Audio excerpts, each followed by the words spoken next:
Patriarcas e Profetas. Capítulo 49. As últimas palavras de Josué. Este capítulo é baseado em Josué capítulos 23 e 24. As guerras de conquista terminaram, e Josué se retirara ao pacífico remanso de seu lar, em Timnat-Será. E sucedeu que, muitos dias depois que o Senhor dera repouso a Israel de todos os seus inimigos em redor, chamou Josué a todo Israel, aos seus anciãos, e aos seus cabeças, e a seus juízes, e aos seus oficiais.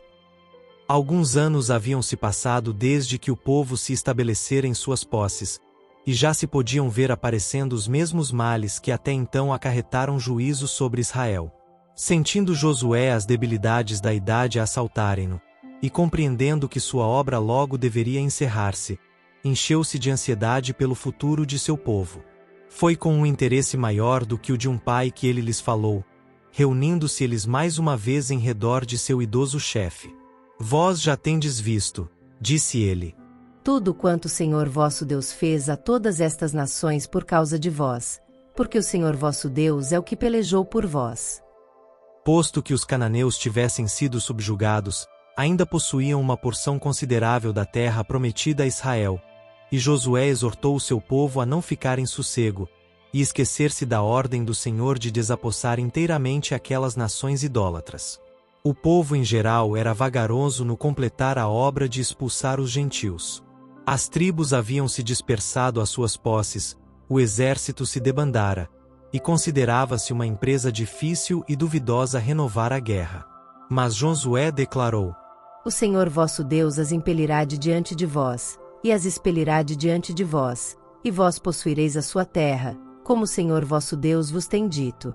Esforçai-vos, pois, muito para guardardes e para fazerdes tudo quanto está escrito no livro da lei de Moisés, para que dele não vos aparteis, nem para a direita nem para a esquerda.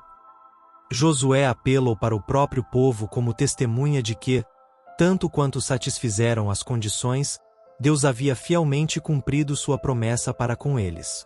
Vós bem sabeis, com todo o vosso coração, e com toda a vossa alma, disse ele, que nem uma só palavra caiu de todas as boas palavras que falou de vós o Senhor vosso Deus, todas vos sobrevieram, nem delas caiu uma só palavra. Declarou-lhes que, como o Senhor cumprira suas promessas, assim deveria cumprir suas ameaças. E será que, assim como sobre vós vieram todas estas boas coisas, que o Senhor vosso Deus vos disse, assim trará o Senhor sobre vós todas aquelas más coisas. Quando traspassardes o concerto do Senhor vosso Deus, então a ira do Senhor sobre vós se acenderá, e logo perecereis de sobre a boa terra que vos deu.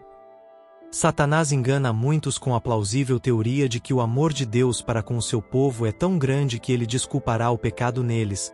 Ele faz figurar que, conquanto as ameaças da palavra de Deus devam servir para certo propósito em seu governo moral, nunca se devem elas cumprir literalmente. Mas, em todo o seu trato com suas criaturas, Deus tem mantido os princípios da justiça, revelando o pecado em seu verdadeiro caráter, demonstrando que seu resultado certo é miséria e morte. Nunca houve nem nunca haverá perdão incondicional do pecado. Tal perdão mostraria o abandono dos princípios de justiça que constituem o próprio fundamento do governo de Deus.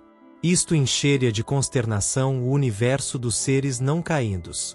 Deus indicou fielmente os resultados do pecado, e, se essas advertências não fossem verdadeiras, como poderíamos nós estar certos de que suas promessas se cumpririam? A pretensa benevolência que quer pôr de parte a justiça não é benevolência, mas fraqueza. Deus é o doador da vida. Desde o princípio, todas as suas leis foram ordenadas para toda a vida. Mas o pecado se intrometeu na ordem que Deus estabelecera, e seguiu-se a discórdia. Enquanto existir o pecado, sofrimento e morte serão inevitáveis. É unicamente porque o Redentor assimilou a maldição do pecado em nosso favor que o homem pode esperar livrar-se, em sua própria pessoa, dos horrendos resultados do pecado. Antes da morte de Josué, os chefes e representantes das tribos, obedientes à sua convocação, congregaram-se de novo em Siquém.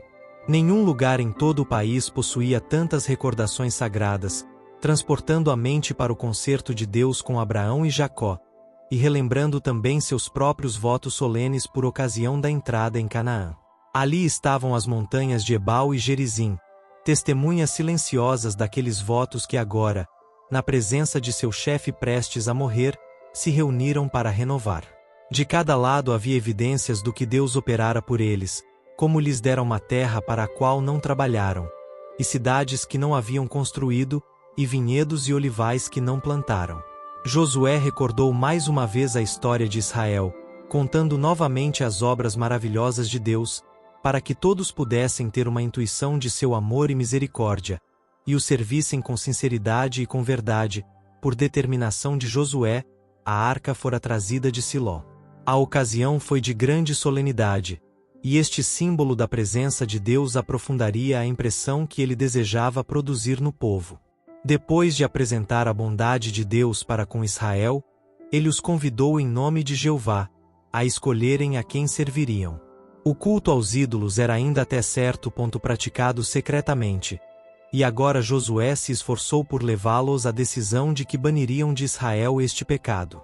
Se vos parece mal aos vossos olhos servir ao Senhor, disse ele, escolhei hoje a quem sirvais. Josué 24, verso 15. Josué desejava levá-los a servir a Deus, não constrangidamente, mas de livre vontade.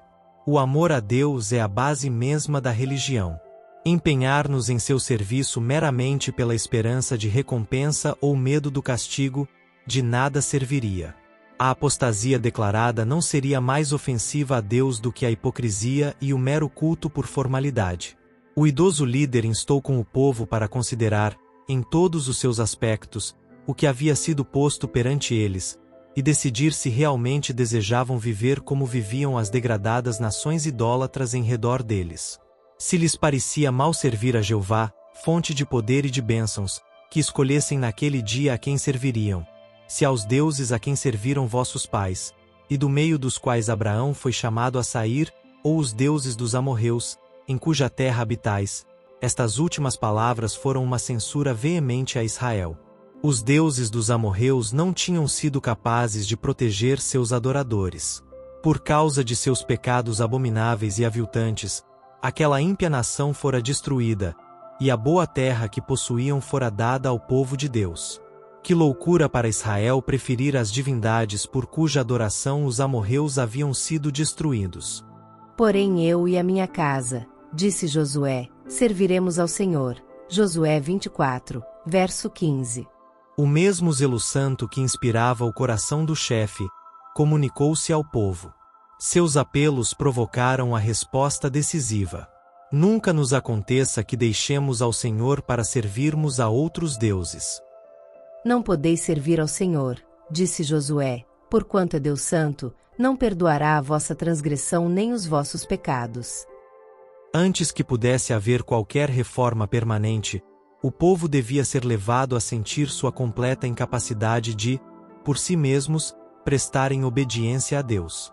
Haviam quebrantado a sua lei, esta os condenava como transgressores, e não provia meio de livramento. Enquanto confiavam em sua própria força e justiça, era-lhes impossível conseguir o perdão de seus pecados, não podiam satisfazer as reivindicações da lei perfeita de Deus, e era em vão que se comprometiam a servi-lo. Unicamente pela fé em Cristo é que poderiam conseguir o perdão do pecado, e receber força para obedecer à lei de Deus.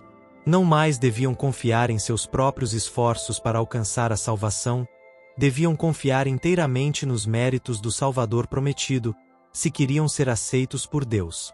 Josué se esforçou por levar os ouvintes a pesarem bem suas palavras, e absterem-se de votos que não estariam preparados para cumprir. Com profundo fervor repetiram a declaração. Não, antes ao Senhor serviremos. Consentindo solenemente com o testemunho contra si mesmos de que escolheram a Jeová, mais uma vez reiteraram seu compromisso de fidelidade. Serviremos ao Senhor nosso Deus, e obedeceremos à sua voz. Assim fez Josué concerto naquele dia com o povo, e lhe opôs por estatuto e direito em Siquém. Tendo escrito um relatório deste feito solene, colocou-o juntamente com o livro da lei ao lado da arca. E levantou uma coluna em memória, dizendo: Eis que esta pedra nos será por testemunho, pois ela ouviu todas as palavras que o Senhor nos tem dito, e também será testemunho contra vós, para que não mintais a vosso Deus. Então Josué despediu o povo, cada um para sua herdade. A obra de Josué em prol de Israel estava finalizada. Havia seguido inteiramente ao Senhor, e no livro de Deus ele é chamado o servo do Senhor. O mais nobre testemunho em favor de seu caráter como líder público é a história da geração que fruíra seus labores. Serviu, pois, Israel ao Senhor todos os dias de Josué, e todos os dias dos anciãos que ainda viveram muito depois de Josué.